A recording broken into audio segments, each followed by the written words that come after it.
अजमेर नगर निगम के पार्षदों ने आज विभिन्न समस्याओं के साथ ही अजमेर विकास प्राधिकरण के द्वारा की जा रही अभद्रता और बदसलूकी को लेकर जिला कलेक्टर से मुलाकात की और आम जनता की समस्याओं को लेकर जल्द निदान की मांग रखी। प्रशासन शहरों के संग अभियान के तहत पट्टे जारी करने में आ रही समस्याओं को लेकर भी जिला कलेक्टर को सभी पार्षदों ने ज्ञापन सौंपा। अजमेर नगर निगम के डिप्टी मेयर नीरज जैन के साथ ही कांग्रेस, बीजेपी और निर्दलीय पार्षदों ने अपनी विभिन्न समस्याओं से परेशान होकर जिला कलेक्टर से मुलाकात की और उन्हें अपने अपने वादों की अलग अलग समस्याओं की जानकारी दी और सरकार द्वारा चलाए जा रहे प्रशासन शहरों के संग अभियान के दौरान आ रही समस्याओं पर भी जल्द कार्रवाई की मांग की गई है।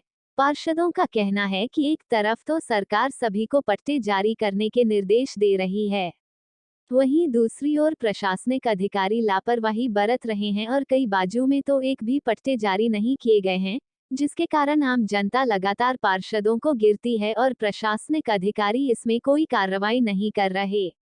ऐसे में जिला कलेक्टर ने सबकी बातों को एक बार फिर नोट किया, जिससे कि उनकी समस्याओं पर कार्रवाई की जा सके। वहीं सभी पार्षदों ने अजमेर विकास प्राधिकरण के आयुक्त अक्षय गोदारा के खिलाफ भी शिकायतें की। अजमेर नगर निगम के वार्ड 78 से पार्षद वसीम खान ने बताया कि अपने क्षेत्र की विभिन्न समस्याओं को लेकर जब वह आयुक्त से मिलने पहुंचे तो उन्होंने उनकी मांगों को सुनने के बजाय उनसे बदसलूकी की और चेंबर से बाहर निकल जाने को कहा। ऐसे में दोनों के बीच तनातनी हो गई और सभी पार्षदों ने इस संबंध में उचित कार्रवाई की मांग को लेकर भी ज्ञापन सौंपा है।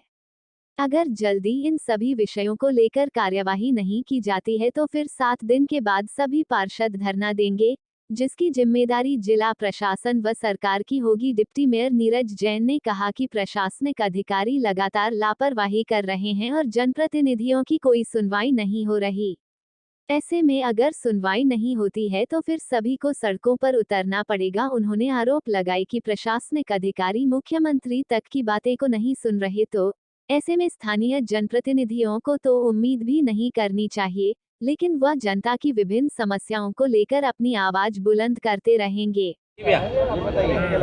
नगर निगम के अधिकांश पार्षद प्रशासन शहरों के संग में जनता की हैरानी और परेशानी को देख के उनके दुख और पीड़ा को जनप्रतिनिधि के होने के नाते आज कलेक्टर साहब से व्यक्त करने आए थे कि प्रशासन शहरों के संघ कैंप में, कच्ची बस्तियों में, योजना क्षेत्र में, एग्रीकल्चर लैंड में जहां पर पट्टा देना सक्षम है, वहां पर पट्टे देने में जिस प्रकार से अधिकारी कर्मचारी आनाकानी कर रहे हैं, आम जन को दुखी और हैरान और परेशान कर रहे हैं, इसको लेकर के सारे पार्षद आज कलेक्टर साहब से मिले।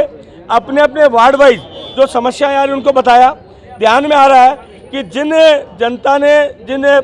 एप्लीकेंट ने, आवेदनकर्ताओं ने नगर निगम में पट्टा लगा दिया, पट्टे की एप्लीकेशन लगा दी, अब एडीए उसको वापस एप्लीकेशन लगाने की कह रहा है। एक आम जन का 2,500-3,000 हज़ार रुपये पहले खर्च हो चुका, वापस खर्च ना हो, इसकी बात हमने कही। हमने कहा कि एग्रीकल्चर लैंड में क्योंकि 60-40 का रेशियो नहीं होने के कारण एडीए उसमें पट्टा नहीं देगा, उसमें रिलैक्सेशन की बात हमने करी, वो उन्होंने हमारी बात सुनी। इसी प्रकार योजना क्षेत्र में जिन मकानों के फ्री होल्ड लीज हो सकती है, बैंक की जो प्रॉब्लम आ रही है, वो बात हमने रखी। विभिन्न क्षेत्रों में जहाँ पट्टे दिए जा सकते हैं, कच्ची बस्तियों को लेकर के जो समस्या आ रही है, उन समस्याओं को लेकर के सभी पार्षदों ने अपना अपना मत रखा, अपना जो एप्लीकेशन थी वो दी, उनका शिकायत की। जेपी नगर नाका मैदान जिस प्रकार भूमाफिया खेल करके एडीए की ज़मीन उसको बेचान करने का कोशिश कर रहे हैं, वहाँ पट्टा लेने की कोशिश कर रहे हैं, उसकी शिकायत की। इस प्रकार से हमारा जो डूब क्षेत्र है, जो हमारे जो बाढ़ राहत के अंदर जो पट्टे दिए गए, उनको लेकर के राहत देने की बात हमारे पार्षद महोदय ने की। और विभिन्न बस्तियों में आम जन को पट्टा मिले, उनको हैरान परेशान नहीं किया जाए, उसको लेकर के आज ये पार्षद सभी मीटिंग में आए थे, ज्ञापन दिया। लाइटों की जो समस्या है कि वार्डों में लाइट्स अवेलेबल नहीं हो पा रही है, उनको लेकर के उन्होंने कलेक्टर साहब से और कमिश्नर साहब से बात की। सुनवाई तो इस राजस्थान के मुख्यमंत्री की भी नहीं हो रही है। मुख्यमंत्री जी को खड़े होकर के कहना पड़ रहा है अधिकारियों को, आनाकानी मत करो, जनता को पट्टे दो, जनता को राहत दो। तो जब राजस्थान के मुख्यमंत्री जो कि जनप्रतिनिधि हैं, हम सबके मुख्य नेतृत्वकर्ता हैं, उनकी स्थिति है, हम भी जनप्रतिनिधि हैं, तो जनप्रतिनिधि के नाते हमारी समस्याओं का समाधान हो, इसलिए हम भी अधिकारियों से निवेदन करें, आग्रह करने आए हैं और यही बात हमने कही जो मुख्यमंत्री जी कह रहे हैं कि 500 रुपये में पट्टा देने के लिए हम तैयार हैं, आप देने के लिए क्यों नहीं तैयार हैं? आनाकानी मत करिए, आम जनता को राहत दीजिए, यही विषय हमने आज यहाँ पे रखा है। बिल्कुल, हमने वार्ड वाइज जो समस्याएं थी उनको नोट कराया है। अगर इनका समाधान नहीं होगा तो अगले 7 दिन बाद में सभी पार्षद मिलकर के मुख्यमंत्री जी के पास जाएंगे और यहाँ के अधिकारियों की जो जो लापरवाही है, दूरदृष्टिपूर्ण जो निर्णय है और जो जिस प्रकार से आमजन को हैरान परेशान कर रहे हैं उनसे अवगत कराएंगे। क्या हुआ था, किस तरह का आपके साथ वाकया हुआ, क्या आप शिकायत दी? सर मेरे साथ क्या हुआ, 4 महीने पहले मैंने एडीए कमिश्नर साहब को एक लेटर दिया था कब्रिस्तान की लाइट लगने के संदर्भ में।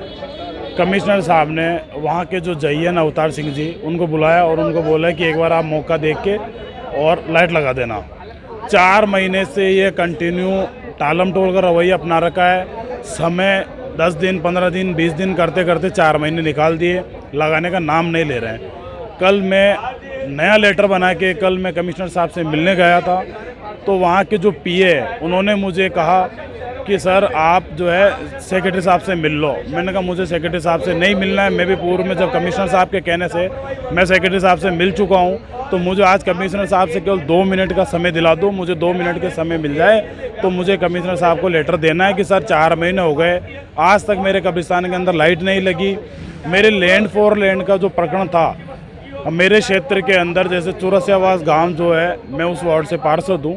पंचशील नगर आवासीय योजना जो है एडीए केवल एक ही योजना लागू कर सकती है। पहले इन्होंने पूर्व के अंदर पंचशील आवासीय योजना लागू करी थी, उसके बाद के अंदर पृथ्वीराज नगर योजना आ गई थी। पृथ्वीराज नगर योजना जब आई थी सर, मेरा गांव जो है करीब 500 साल पुराना बसा हुआ है, उसको मद्देनज़र रखते हुए मैंने हमारे जो खसरे थे आबादी के, मैंने एडीए को 1 बार नहीं 10 बार 50 बार हमने ग्रामीणों के साथ धरना प्रदर्शन भी किया था, हमने उनको अवगत भी करवाया था, पर आज तक अधिकारियों के जूस से तू नहीं बैठ पाई। ये सरकार के मनसा रूप काम नहीं करते हैं। राजस्थान के मुख्यमंत्री माननीय अशोक गहलोत साहब के अनुरूप अगर ये काम करते हैं तो आज जनता का वाह वाह हो जाए, क्योंकि ये चाहते ही नहीं है कि मनसा के सरकार के अनुरूप हम काम करें। कल जब मेरी बात हुई थी लेटर को लेके, तो पहले तो उन्होंने मना कर दिया पीए को कि मना कर दो, मुझे नहीं मिलना है। जब मैं मिलने गया, मैं उनसे निवेदन किया मुझे साहब मिलवा दो, तब मैं मिलने गया। मिलने के बाद में उन्होंने मुझे कहा कि मुझे सिखाने की ज़रूरत नहीं है, हमें किस तरीके से काम करना हम सब जानते हैं, आप यहाँ से निकलो और हम हमारे हिसाब से देखेंगे। ये कमिश्नर साहब का रवैया मुझे बिल्कुल पसंद नहीं आया है। अगर वो 7 दिन के अल्टीमेट के अंदर अगर इस बार हमारे जो खसरे आबादी के अटके हुए उस खसरों को निकाल के और कब्रिस्तान की जो लाइट है, हमारी जो समस्या, अगर इसका निस्तारण नहीं होता है तो माननीय मुख्यमंत्री साहब के हम साहब पास जाएंगे और हमें धरने पर बैठना होगा तो भी हम धरने पर बैठेंगे। हमीद खान पार्षद, वार्ड 78, नगर निगम अजमेर।